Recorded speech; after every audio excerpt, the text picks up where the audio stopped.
Alors, tous les défis ne sont pas nouveaux, hein. C'est vrai qu'il y a une certaine incertitude des rôles parentaux et de la relation parent-enfant depuis 40 ans déjà, c'est-à-dire depuis le moment où on a abandonné le modèle classique de la puissance paternelle, il y a eu un questionnement.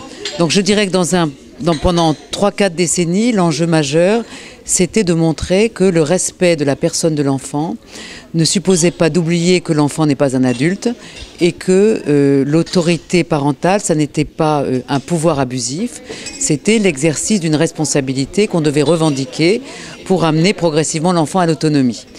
Donc, pendant longtemps, l'enjeu majeur, c'était de remettre au centre la relation par rapport à une vision de l'enfant ou de la personne qui était une vision trop individualiste, qui voyait chacun comme si finalement il contenait en lui-même tout ce qui lui permet de se développer.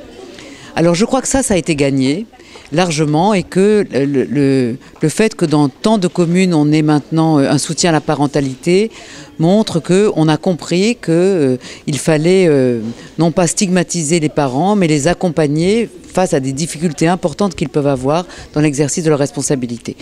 Le nouveau défi, il me semble, c'est ce que j'ai essayé de dire aujourd'hui, c'est de comprendre que les relations parents-enfants ne sont pas séparables du contexte social dans lequel nous vivons, où pendant longtemps, on a valorisé de façon trop unilatérale le présent, au point de tomber même, je dirais, dans un présentisme qui fait que le rapport au passé a été dévalorisé. Le passé, au mieux, c'était une sorte de journée du patrimoine, hein. Ça se visitait en carcouchette pour aller voir des beaux châteaux, mais notre lien vivant au passé, en particulier de nos institutions républicaines, de notre histoire, de l'histoire des jeunes dont nous nous occupons, n'était pas tout à fait conscient. Et puis surtout, c'était un certain privilège du présent par rapport au futur et aux générations futures. Et l'exemple que j'ai donné, celui de l'écologie, c'est la conscience du fait que nous ne pouvons pas agir aujourd'hui en disant après nous le déluge. Nous devons travailler pour des générations qui ne sont même pas encore nées. Et si nous ne faisons pas cela, nous ne remplissons pas notre responsabilité éducative. Alors c'est vrai pour l'écologie, mais c'est vrai pour la politique, c'est vrai pour la transmission de l'éducation aux enfants. Donc le nouveau défi pour moi, c'est de replacer le rapport éducatif dans un rapport fort au passé dont nous sommes héritiers et au futur que nous devons construire.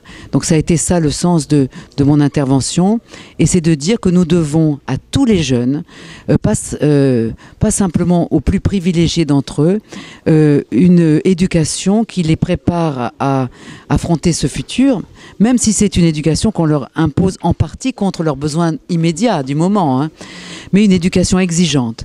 Voilà, et de ce point de vue-là, mon idée, c'est que si nous voulons des jeunes qui non seulement entendent quand on leur pose des limites, quand on leur pose des interdits, mais comprennent le sens que ça a, il faut avoir une politique éducative de valorisation de ces jeunes qui leur donne estime de soi, respect de soi, confiance en soi. C'est un peu ça le nouveau défi aujourd'hui. Pas simplement des limites, des interdits, mais la restauration d'une estime de soi et d'une estime aussi du rapport à sa propre famille.